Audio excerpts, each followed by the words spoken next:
سبيل الدموع سبيل مريح تنهدى يا صاحي كي تستريح وبث الدعاء الخفي الصريح. Assalamu alaikum wa rahmatullahi wa barakatuh.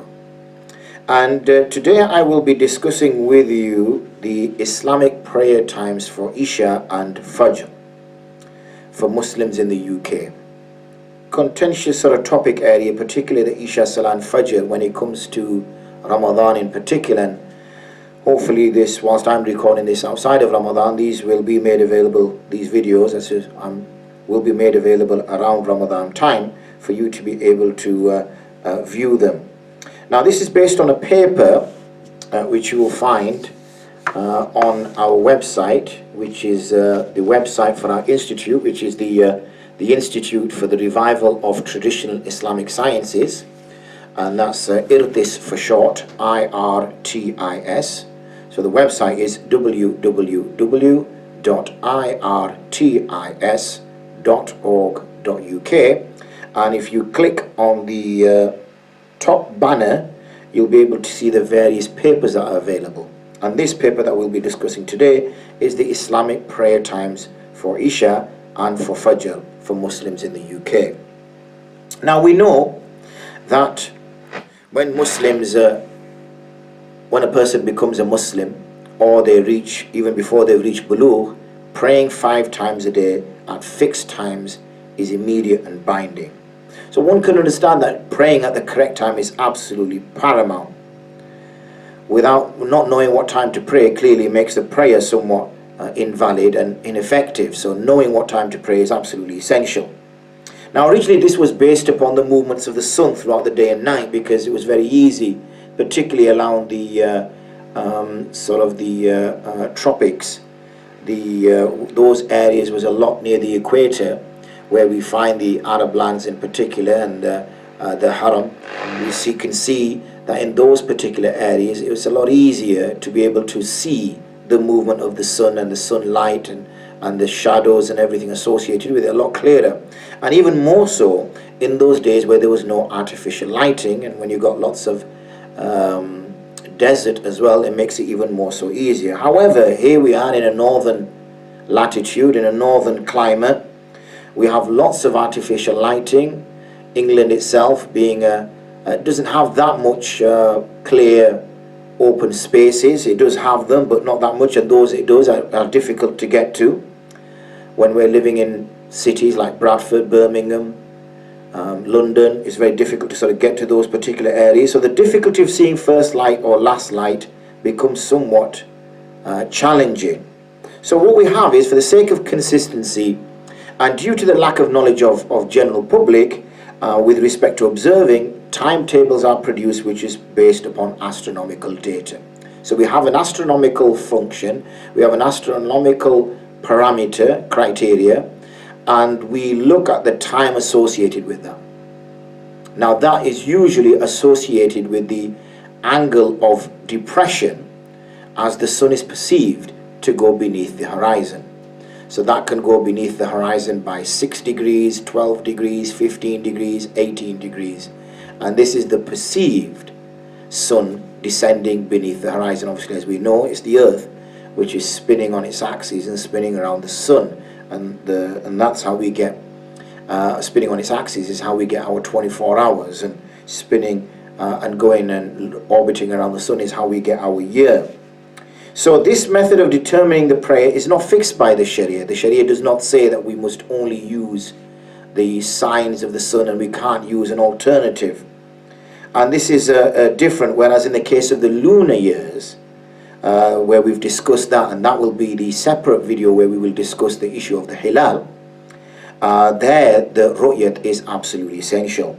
So we're going to look at this astronomical data, which is linked with observations originally, but we're going to focus in particular with Isha and Fajr, and obviously as a consequence Suhoor, because there seems to be agreement with the scope of human error for the remaining prayers. Zuhr, Asr and Maghrib is pretty easy itself.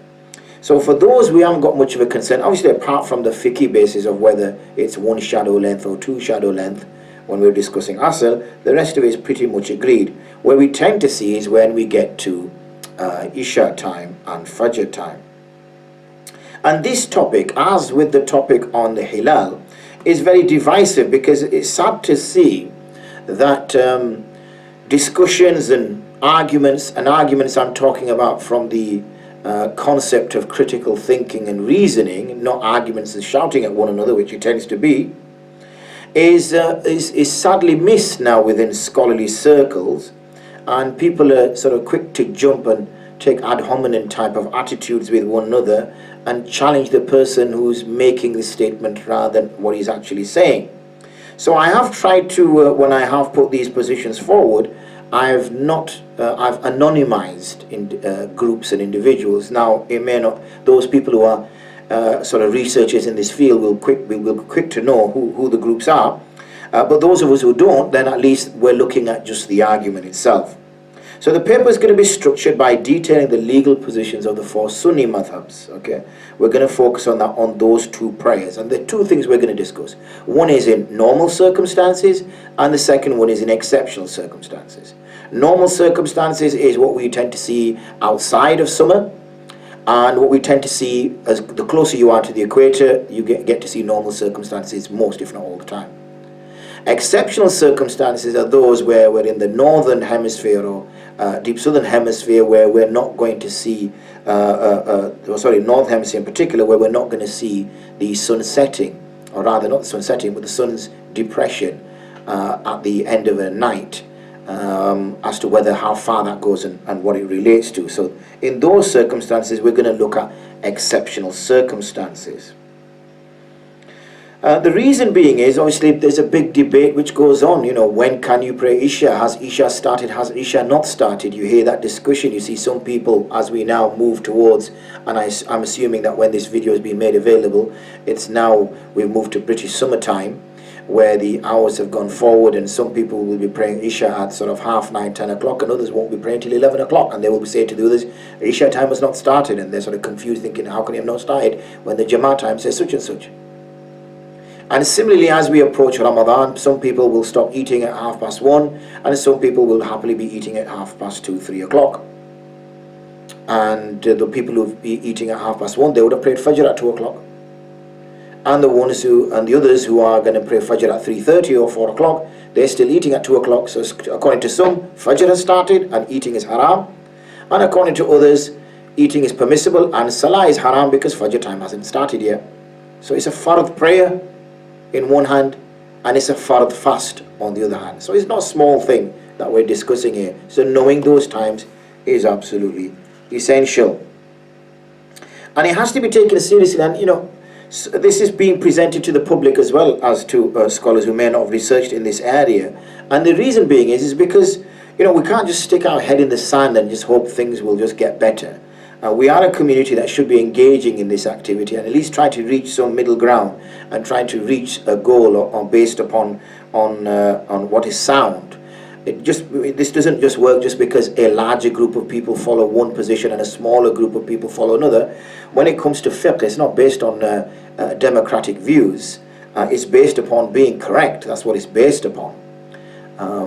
So that needs to be understood clearly. Anyway, we will have a literature view in which I will carry out this discussion, and there's a bibliography that you can find in the paper, and we're going to also include some recent observational studies that were carried out as well, and then some recommendations, and I will put an annual timetable for Isha and Fajr times for Bradford. And you might say, why Bradford? Well, Bradford is where I'm from, so obviously Bradford is the centre of the world because I live there and it's my home, so it's going to be given some kind of priority. No, joking aside, it's because it's relevant to where the study was taking place, and as a result it seemed more apt to do that, to draw up the timetable for Bradford. But drawing the timetables for the others is pretty straightforward. Those of us who have access to various astronomical data can easily do that, for as long as we know the actual GPS bearings for the place that where we are at. Anyway, without further ado, let's make a start. And because we're talking from a madhhabi perspective, then we're going to focus on the texts i.e. the madhhab texts. And this is something we need to understand. Again, if without going into too much detail, you can view the video on should we follow the Quran and Sunnah, or do we follow a school of law. I suggest you watch that if you're finding some confusion as to why I'm not necessarily going to quote you verses of the Quran, and I'm not necessarily going to quote you a hadith, unless there's an absolute need to, or I'm citing it in one of the texts.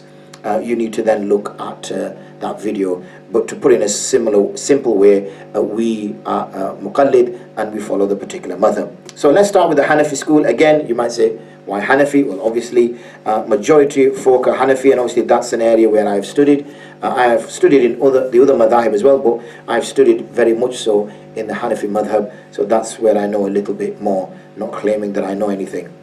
Anyway, here we are. So we have the text. I'm not necessarily going to quote you the references for these.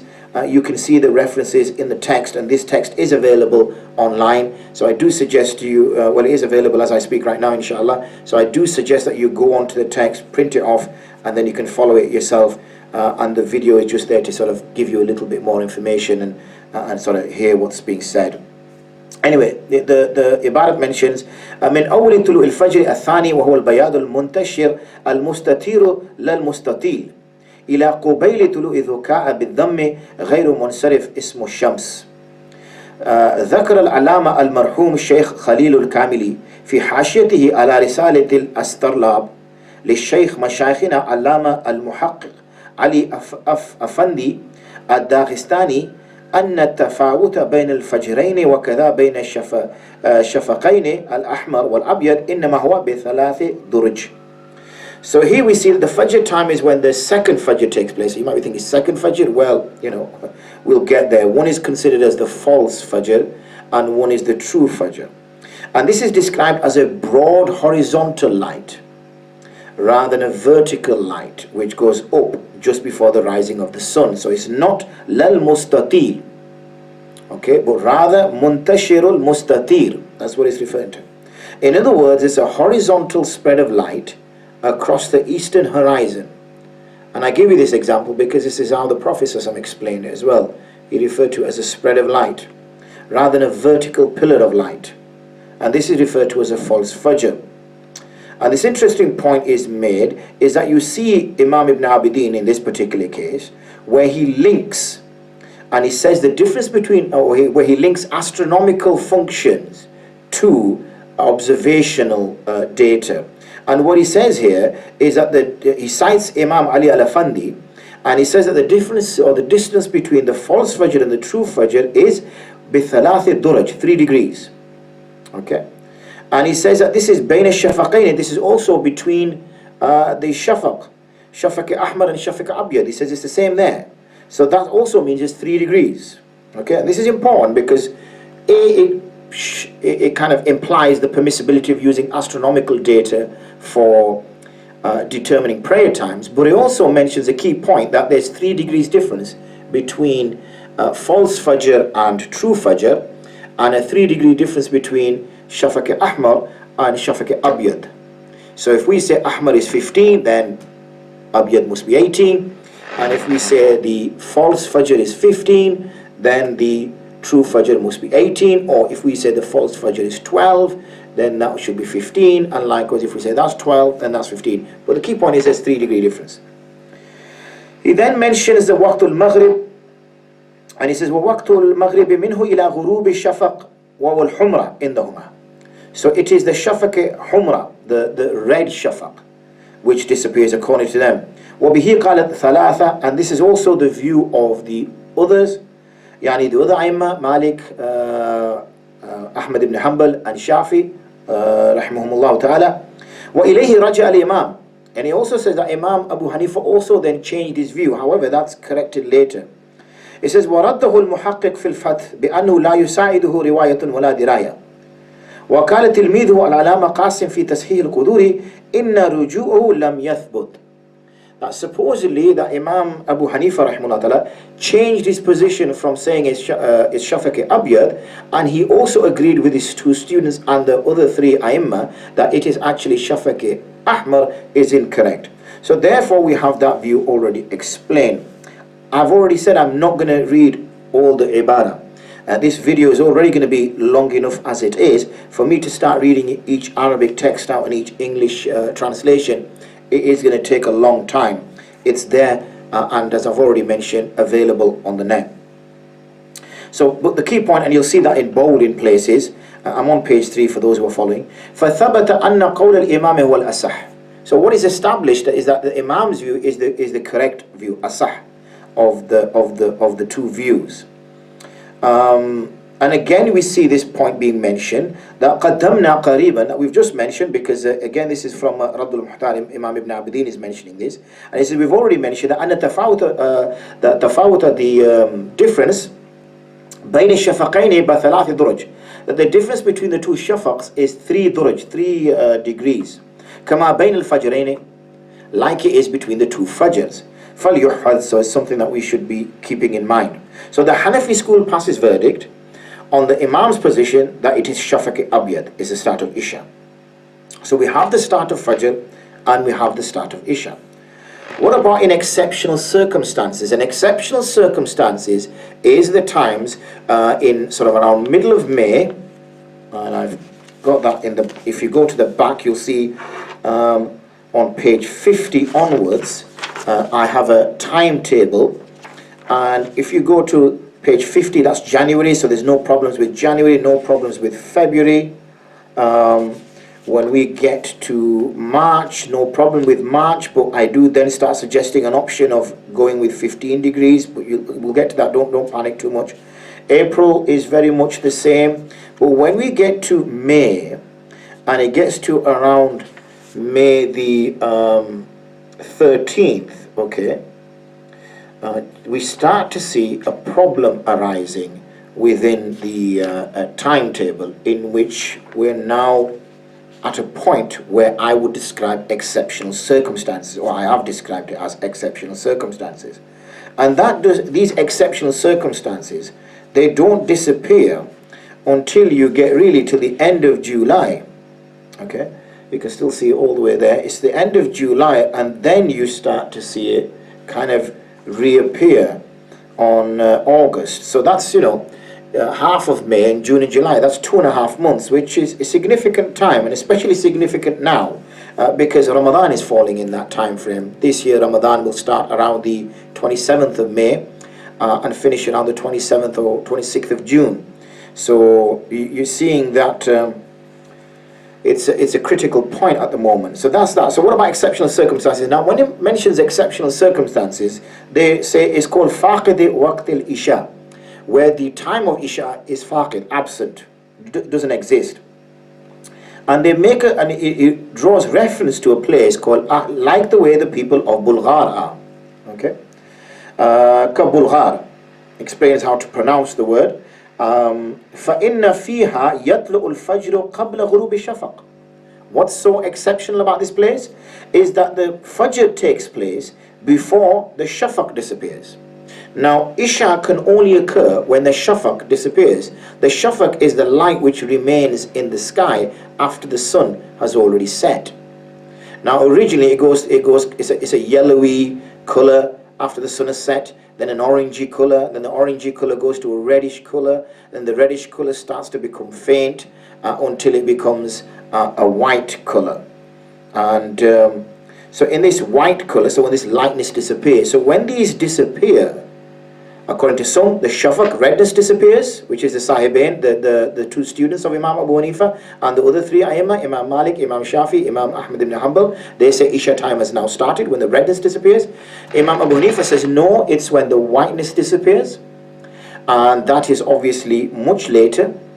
But the point that we're making here is exceptional circumstances are يَطْلَعُ الْفَجْرُ قَبْلَ غُرُوبِ الشَّفَقِ, that it is the Fajr, the rising of the Fajr before the Shafaq disappears. That's exceptional circumstances.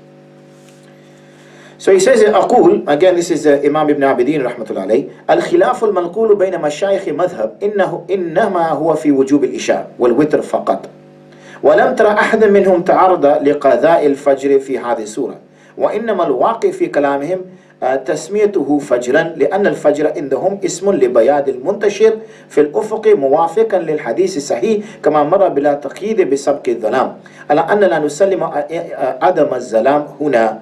So Imam mentions this place called Bulghar, as we've already seen. This place, after I did some research, which was fun, is described as being in north of the then Ottoman Empire, and it's a place where Isha time does not occur in several months of the year, and one where it is extremely cold. Bulgaria, for example, is an obvious possibility because Bulghar, Bulgaria, sounds similar.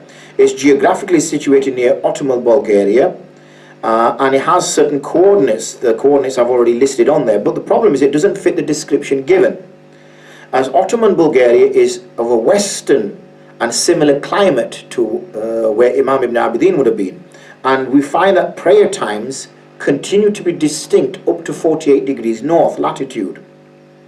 So what we're saying is that the area must be further north than that. It must be around 51, 55 north. And this is also substantiated by the fact that it's described as extremely cold and icy grounds.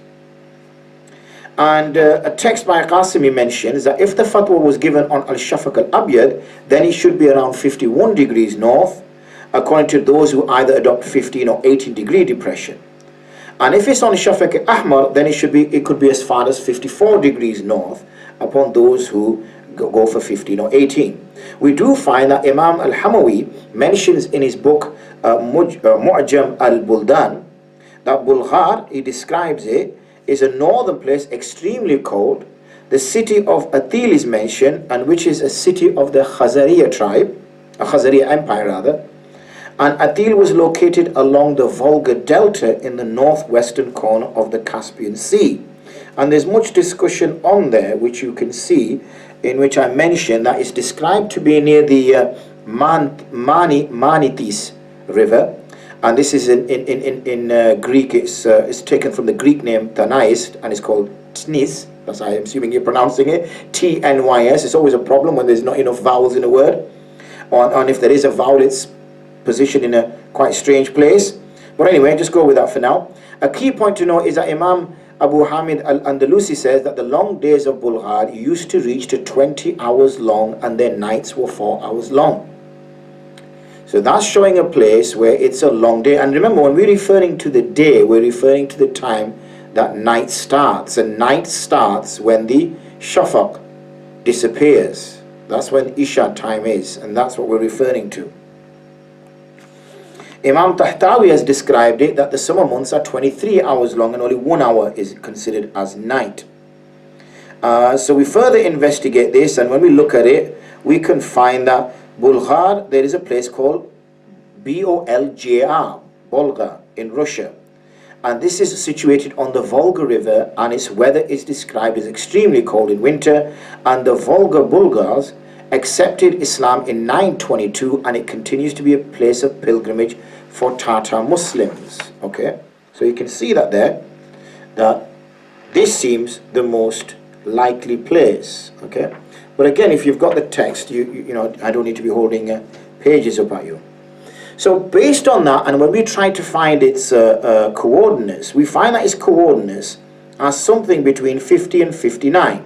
So Scotland and Bulgar would have similar circumstances for Isha.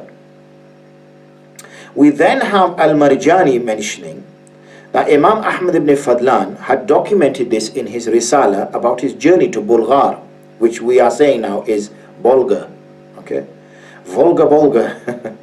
Sorry for that, couldn't help myself. Bulgar. So Bulgar and Bolga are one of the same. In there he mentions that the first Subh al-Qadib and the last Shafaq al-Akhir is 18 degrees, he mentions this.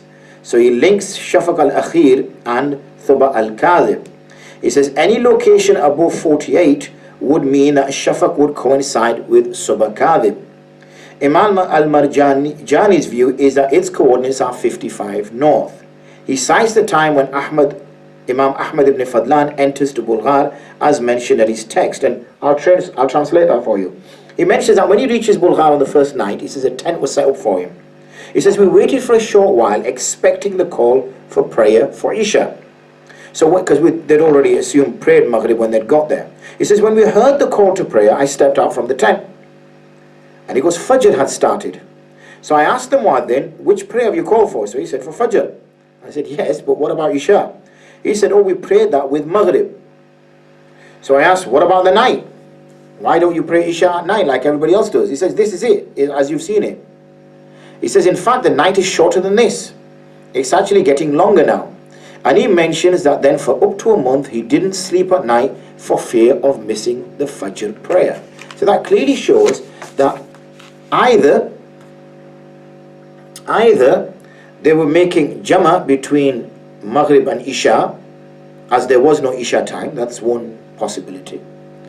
Or because there was the absence of Isha altogether, it was irrelevant when it was prayed, so they prayed it one after the other.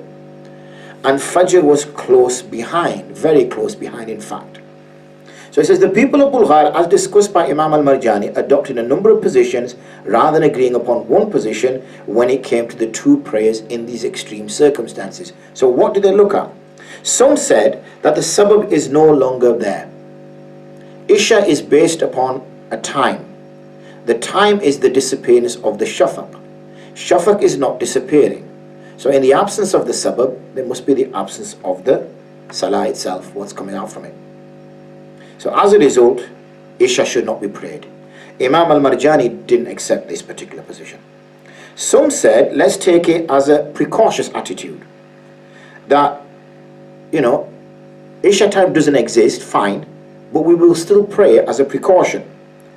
But because it may not be compulsory, as the time does not exist, then we should pray individually, because according to the Ahnaf, you can't pray a supererogatory prayer in congregation. So they prayed individually. Some acted upon the school of Imam Shafi and Imam Malik, and in their cases they considered it to be compulsory and prayed it using the tools the Maliki and the Shafi school use in order to pray. And some were of the view that the prayer time had occurred because the shafaq that needed to be considered was shafaq ahmar. That was only in those times that shafaq ahmar could be seen, which had disappeared, and therefore they prayed it then. But remember, this is only in those circumstances where shafaq ahmar could disappear. Some were of the view that the shafaq should disappear in the direction of the horizon in which the sun had set, meaning the western horizon, and the light of the eastern horizon was considered as the start of dawn. So as a result, what they did was they split the night into two, which is referred to as nisful layl, and the first half represented the night and the second half represented dawn. So they would not eat after half the night if they were fasting the next day. Some prayed Isha with the view that it was qada of the Isha from the night before, and some prayed Isha after half the night was over in the second half of the night, because they just split the night like we saw earlier into two. And some would calculate based upon the countries close to them who continued to have a shafaq. And once he completed the various opinions, he states, Imam al-Marjani states, that Isha is compulsory irrespective if the sabab exists or not, as demonstrated by the various views. And then he gave his own view, in which he said that Isha should be prayed at what is the time when shafaq disappears in equatorial countries in moderate days. And in order for this to be sound, it would be appropriate that at the time that Isha was prayed before it became extremely difficult in the locality. Because otherwise, if it was prayed when actual Maghrib was pushed back late into the day, then Isha would be later still. But if you went by a time in an equatorial country, then you might be praying Isha around Asr time. So it must have been when the Isha was still feasible within that time frame. With respect to the Fajr, it should start according to the various opinions discussed. When the shafaq does not disappear, then half the night is agreed by the present day astronomers. The Institute of Astronomy of the University of Cambridge state that even in astronomical twilight, it will always be darkest at midnight. However, note that since British summertime is 1 hour ahead, midnight is 1 a.m. That's something we need to bear on. Now, but the also point to note is, when we raised Imam Ibn Abidin's point, he did say that what we're discussing here is the necessity of Isha and Witr only.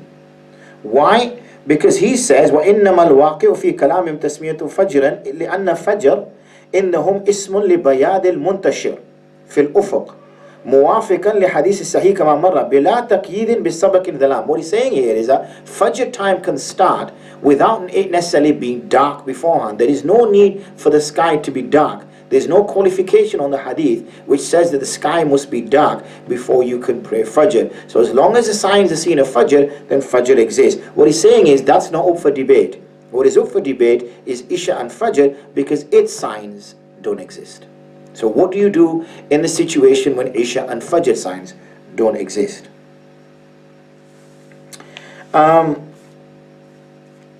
We then have some discussion, and the concept of taqdeer comes as to what taqdeer means. He says بقي الكلام في معنى التقدير والذي يظهر من عبارة الفيذ أن المراد أنه يجب قضاء العشاء بأن يقدر أن الوقت أعني سبب الوجوب قد وجد كما يقدر وجوده في أيام الدجال على ما يأتي لأنه لا يجب بدون سبب فيكون قوله ويقدر الوقت جوابا على قوله في الأول لعدم سبب.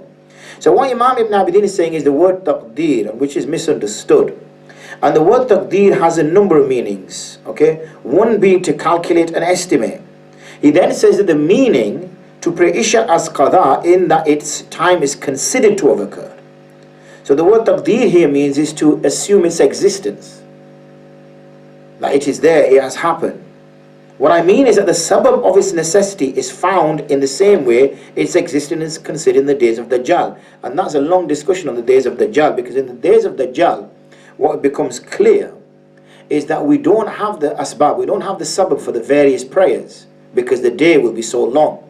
But we will pray as though within a 24-hour cycle, we will pray a Fajr, a Zuhr, an Asr, a Maghrib, and an Isha, even though we haven't seen the signs that are normally seen with those, because the day, one of the days of the Dajjal, will be so long. And that will come soon, he says.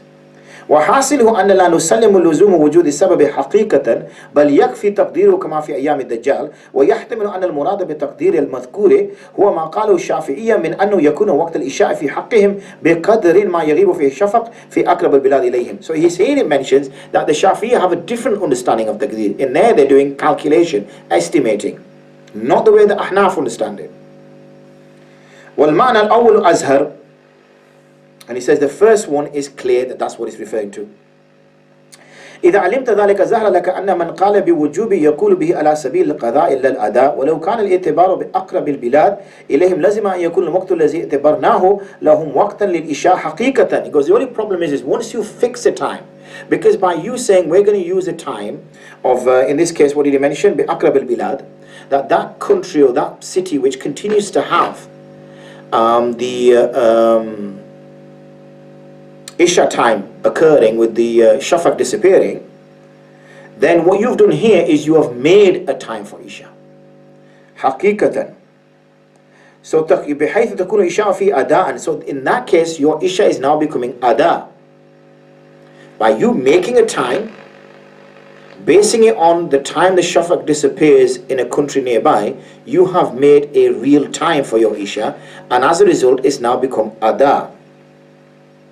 مع أن القائلين عندنا بالوجوب صرحوا بأنها قضاء. However, our view, Ahnaf view, is that you are praying it qadha, because you're not praying in its time, because the time doesn't exist.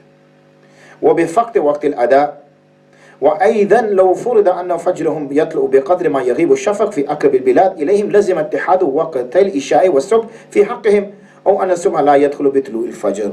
And then that becomes another problem he mentions, is that if you go by that, it says what you're doing now is you're bringing together two prayer times in one. You're bringing the Isha time and the Subha time together, because there is no Isha time. And by making an Isha time, you are actually praying two Salahs in one time, which is obviously incorrect.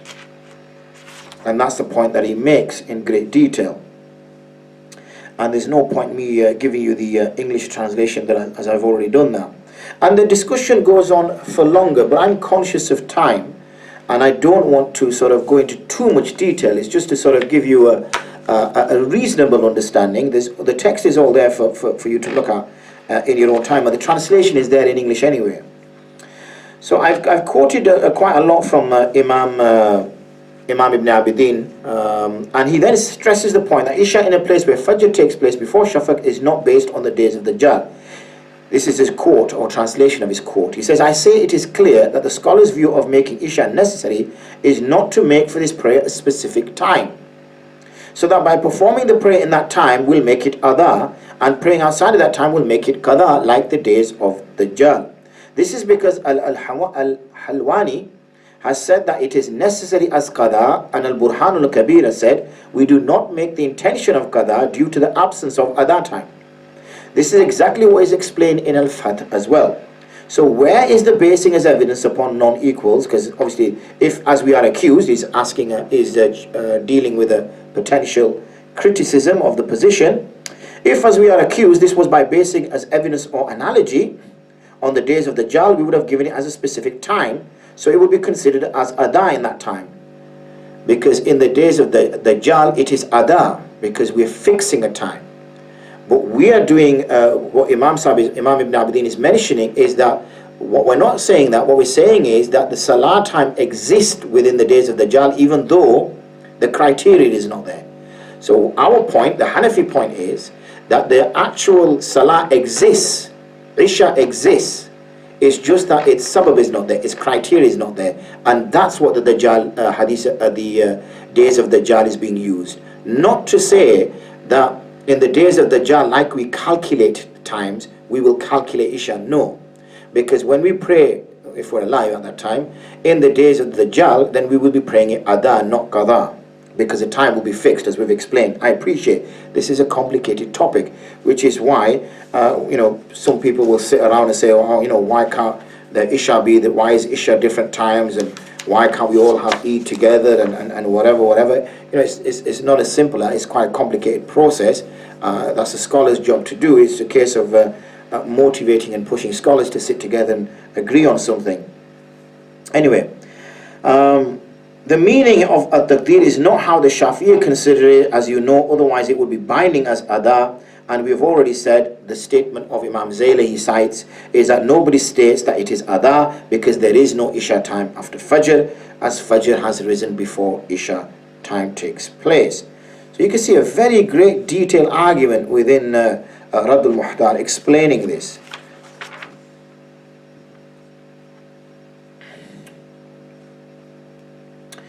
We have some more information here. He mentions فقد فقد الأمران أي العلامة وهي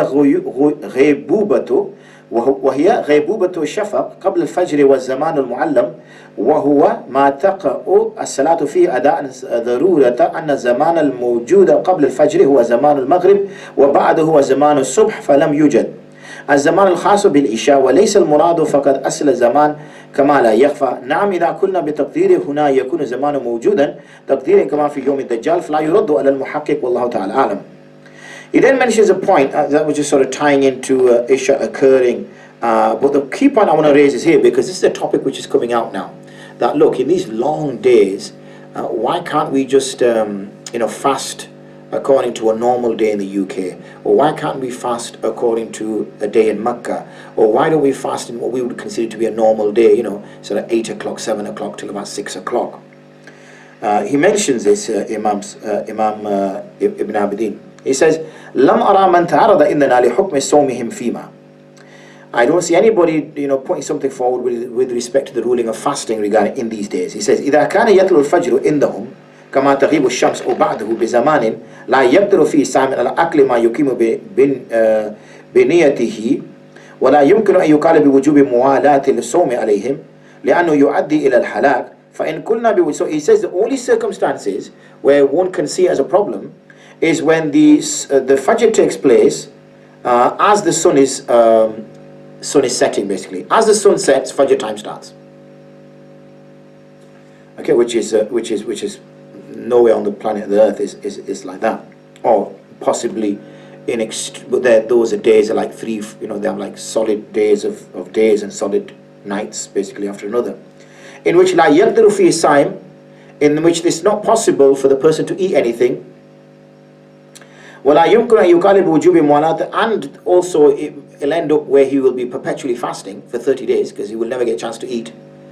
Literally, he'll just be about to break his fast, he'll eat something, and then the Fajr time will start, Sehri will be over.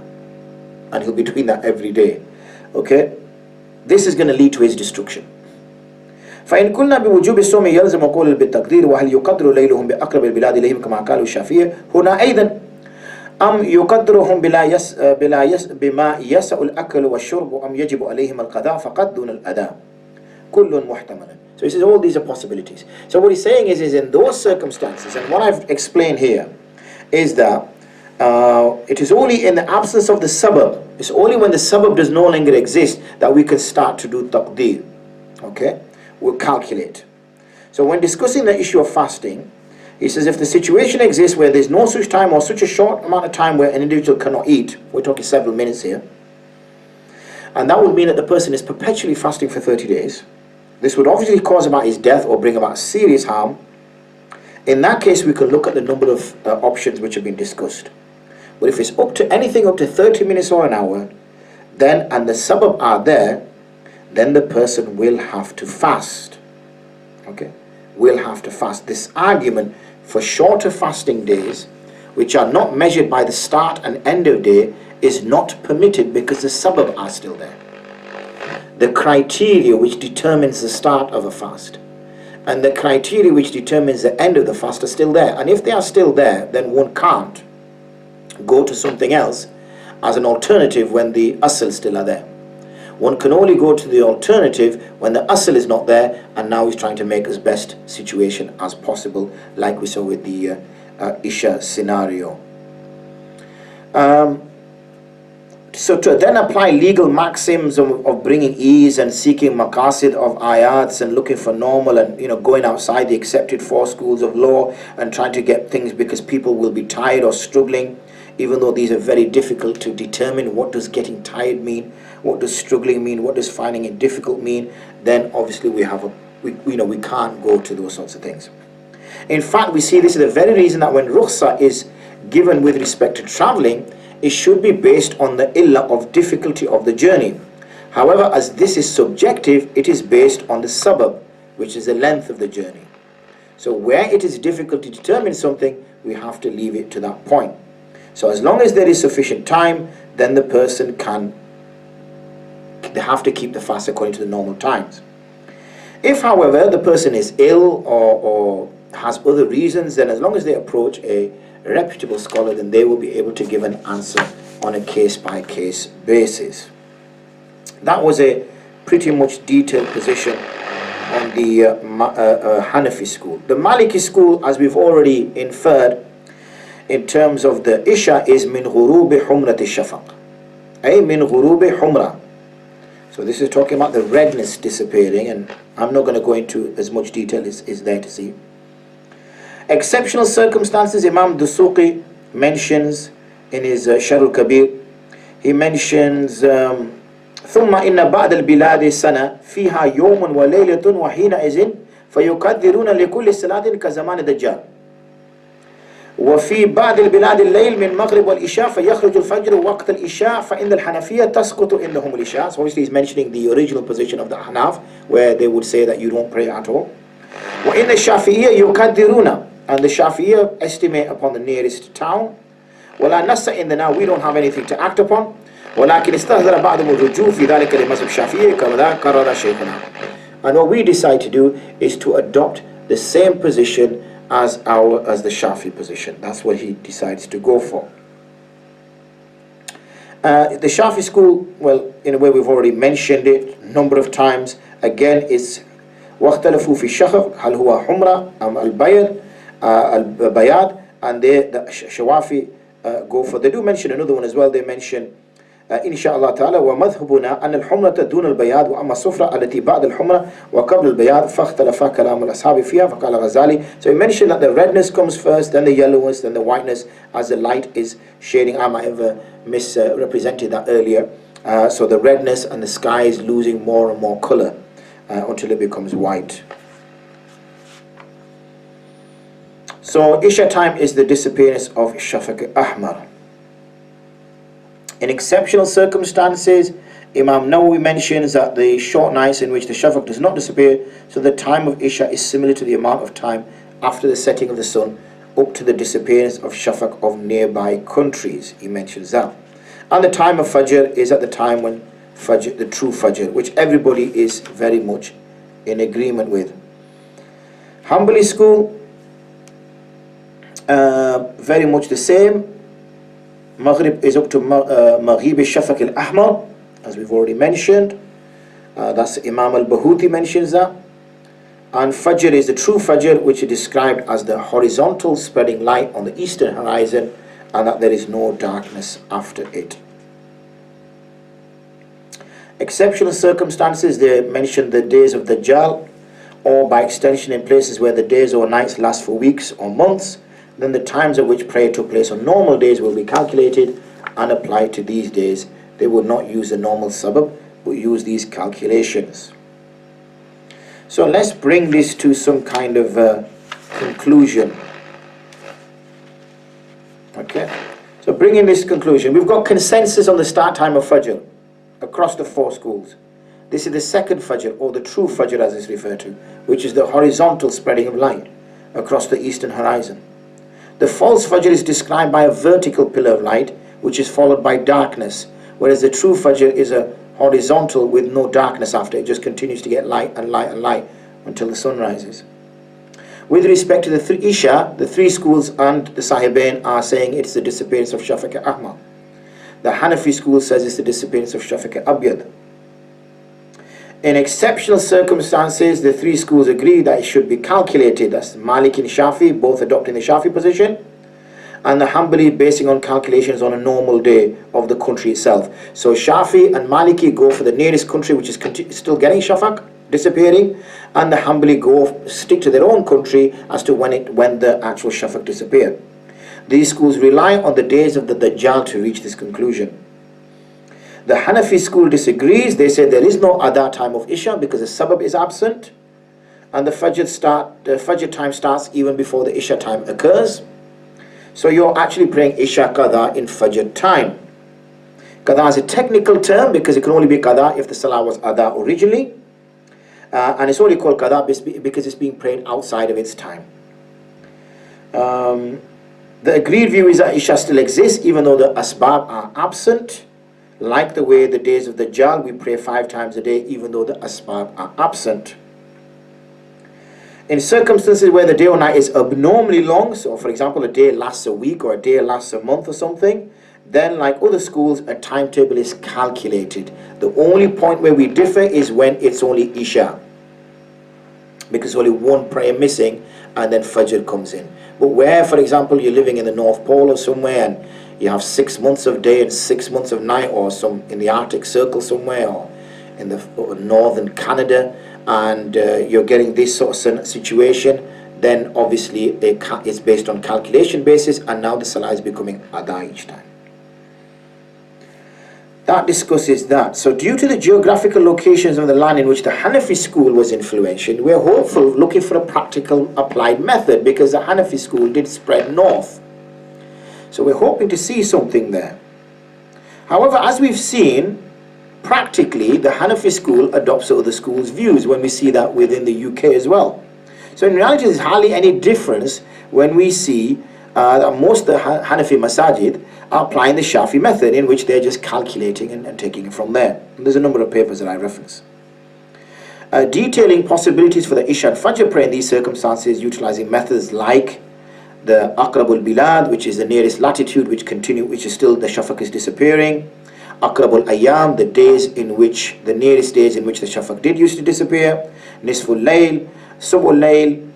And it's quite shocking as to why the Hanafi position is not applied by the Hanafiya, to say the least.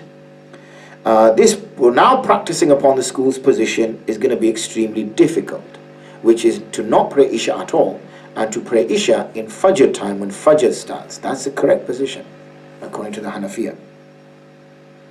Well, how do we now move to that? With all the social change that's going to come with that, it's going to be near impossible. The other Hanafi masajids have been applying basically the Shafi method up until now. So it looks like we're sort of stuck with that. And you'll see this chart. And I already mentioned to you when does exceptional circumstances come about. And you can see this is on page 23, when these, at what latitude and how long the exceptional circumstances last. And you can also see the globe itself. And you can see here UK is in that sort of pink banner. Okay, and that pink banner is 48.3. That's where it starts, but the UK and Bradford, you know, all the way up there is going to be even beyond that. When you reach to 66.3, which is there, then there's no sunset at all. So we're going to just touch on one last topic before we take a little break and return in part 2 for the remainder. And that's the use of astronomy to determine prayer times. We've seen already that in the other videos that I will talk about, which is on the Hilal, about how the Ramadan should start, or how the months of the Islamic calendar should be calculated, it's clear that there's no alternative. Ru'yat, seeing, is key. But can we utilize instrumental devices? And if we see here, Imam Ibn Abidin himself discusses this. He says, أقول لم أرى في المتون ما يدل على عدم اعتبارها. I haven't found in the text which the madhhab is based upon, anything in there which indicates that it's impermissible. He does discuss, and then I'll quote the relevant part again. فَيَنْبَغِي الْإِعْتِمَادُ فِي أَوْقَاتِ الصَّلَاةِ وَفِي الْقِبْلَةِ.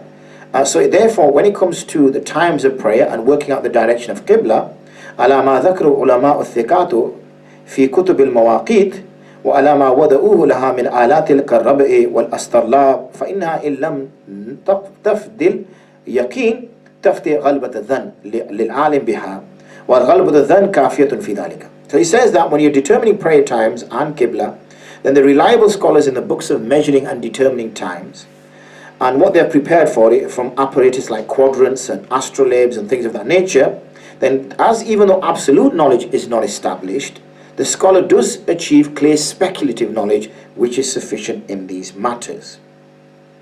And that is discussed. So we can see here that it is permissible to use astronomical methods and data when it comes to prayer times. Different than Hilal. That's key, and I suggest you watch the video for that.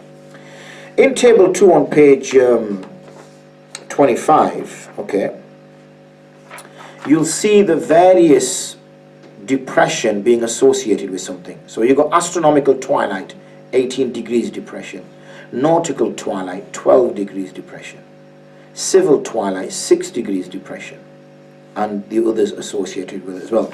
And you see a nice little diagram at the bottom which will make things a little bit clearer as to when night, day, and the various degrees that we're talking about there, the horizon.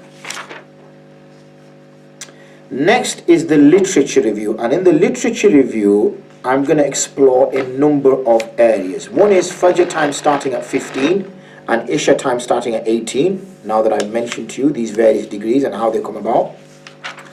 The other one is Fajr time starting at 18 and Isha time starting at 18. This is the degree of depression of the sun. And then so we're going to go on to the sort of recent studies on Isha and Fajr time and explore that. So these are observational within the literature review. And you'll see then all the literature review discussed. We're then going to look at some observations carried out and finally draw our conclusions. So I hope you can join me for part 2 of this particular 2-part series on the Islamic prayer times for Isha and Fajr according to Muslims in the UK, in which we will carry out and discuss the literature review, discuss the various degrees, and then present our conclusions. Wa akhiru da'wana and alhamdulillahi rabbil alameen. Assalamu alaikum wa rahmatullahi wa barakatuh. سبيل الدموع سبيل مريح تنهدى يا صاحي كي تستريح وبث الدعاء الخفي الصريح